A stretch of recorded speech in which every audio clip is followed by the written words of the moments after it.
Hello, welcome back to TubeTalk. Welcome back, Douglas. After we've been away For 2 weeks in a lovely hot paradise. Yeah, how was it?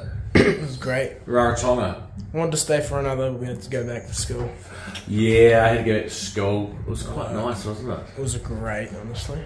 Big seas. We got evacuated one night. The water came under our house. But it was nice. Like, the water came under the house, but the sea was big, but it was nice weather. It was still sunny and... It was exciting, but like... Yeah. Lots of homes destroyed. A few gins. A few. More than a few. But now we're back for the end of the season. Do you know what I had today, Doug, for the first time ever? What did you have today for the first time ever? A walnut dacroix. Oh yeah, from the bakery. Seen it in the bakery, and Melissa doesn't know, but every Thursday we have a little treat, don't we? Get a little, you know? Yeah. And I'd seen them in there for years, never had one, and it was quite delicious. So I think we'll be buying that again. Yeah, maybe for our treat day in a couple of months' time. But anyway, I don't think people want to hear about our culinary delights. They want to hear some racing news. It's true. Last week, so we're just going to go through all the runners we missed over the 2 weeks that we were gone.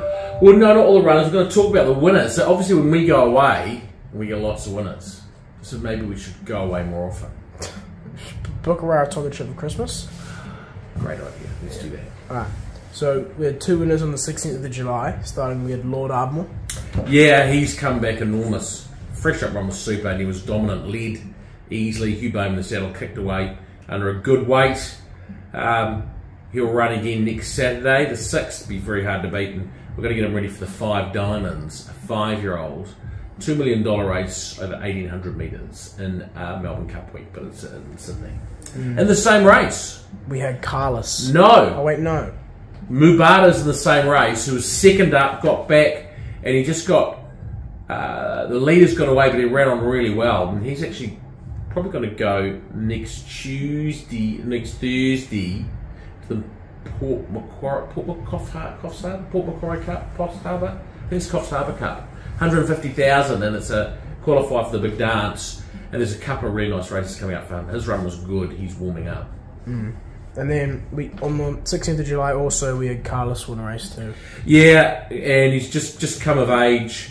Had won his previous start. He won really well with a bit in hand. Unfortunately, he's got a little injury and he's had to go to the paddock now. But he's gone to the paddock and he'll be back, and he looks a very progressive stayer for the future. He'll get 2,400 metres and further. On the 17th of July, we had Count On Me win at Hawkesbury. Yeah, broke through. Another lovely young stayer, 3-year-old who's just developing all the time. He broke through for his win. It was great. He'll have one more run and then go out to the paddock. He'll come back and he'll have improved lengths and be more mature when he comes back. On the 24th of July, we had Deals Done win at Oamaru. Boom! Deals Done. And Courtney Barnes rode in the way we wanted to ride him the whole time, and he hasn't been. He got conditions suit. He loves it heavy. He loves it deep. He can stay all day, 2,200 metres, set outside the leader in the open, put the pressure on from the 800, made everything work, and won by 2.25 lengths easily. He'll go on the last day of the Cup meeting at Rickett on the 13th. Be hard to beat, and I'll tell you what, this horse can jump. He jumps like a stag.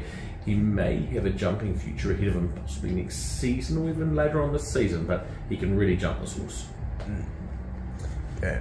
Moving on to this week, to all the winners. Last week, The whole season, and we haven't done all the stats, but hopefully we might have them next week for people, but it's been a record-breaking season for Go Racing and our owners in terms of winners and prize money won.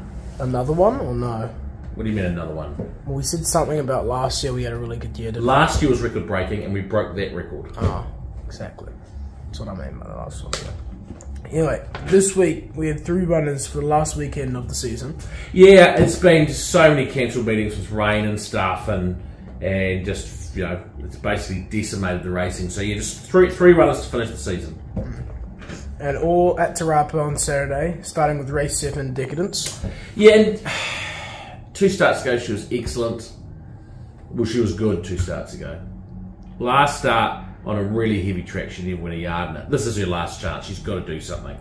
and she's going over 2,100 metres, but she's had a couple of runs over ground in her life. One was in a Group 3 where she roared home for last for 5th. The winner was the chosen one. He's a stallion now, multiple. Well, he's a Group 1 winning stallion, ran in the Melbourne Cup, placing for the Melbourne Cup. So the distance is not beyond her. The track conditions will be better than Hastings. Nick Smith on board. It's her last chance to produce something, and often they do. So let's see what happens. Race 10, we have Pull Your Socks Up.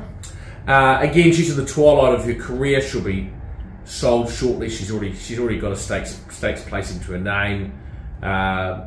So it's a few weeks between runs, but she's only got 50 kilos in her back. 1,400 metres, I think, is her pet distance. The track won't be as heavy as she got struck last start. It told on her. And I think she's an each-way chance. And then we have race 11, She's Apples. So She's Apples has actually been in really good form.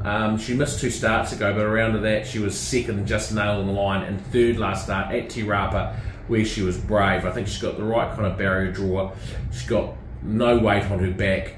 I think it's her favourite distance. I think that she should be able to get to the right part of the track, and I think she's a nice each-way chance to finish the season as well. It wouldn't be great if she could win, and we won the last race of the season in New Zealand. That'd be nice. That would be nice. Now we move on to Bit of the Week. And our Bit of the Week at Rosehill, race 7, is Wicklow. Yeah, Chris Waller, trained runner, a lot of ability. Last start out in the South Grafton Cup, where Wairere Falls also ran, he ran really well. They both got back, and it was a leader's bias run, and they both ran on really well. And this horse ran on really well for 4th. It was probably a run which, if it had been closer, Wairere Falls had been closer, either of them could have won. Dropping back to rating 78 grade. I know it's carrying 60 kilos, but it's got Hugh Bowman in the saddle, barrier 2, handles any track conditions. Very brave, very progressive horse, and I thought this race looked at its mercy. And I expected it to be paying sort of $2.20, $2.40, something like that, but it's opened at $3.50. I think that's fantastic value. So Wicklow is our beat of the week. And that concludes the last Tube Talk of the season. It does, and we'll be back next week for the first Tube Talk of next season. Yes. Thank you, Douglas. Thank you, Albert, and we'll see you next week. See you next week. Bye. Bye. Cullamy Red's just behind them, then Sutherland to the outside as they hit the straight. Mama Sands looms up on the outside to hit the lead. It's Mama Sands from Deals Done. Zambezi Zipper brought to the outside, then Cullamy Red. They're clear of Diamond Riviera. Deals Done's kicking back on Mama Sands. Deals Done regained the lead from Mama Sands. Zambezi Zipper, then Cullamy Red. Diamond Riviera out wide enough said, doing his best work late, but it's Deals Done in front, kicking on strongly. Deals Done's going to be too tough.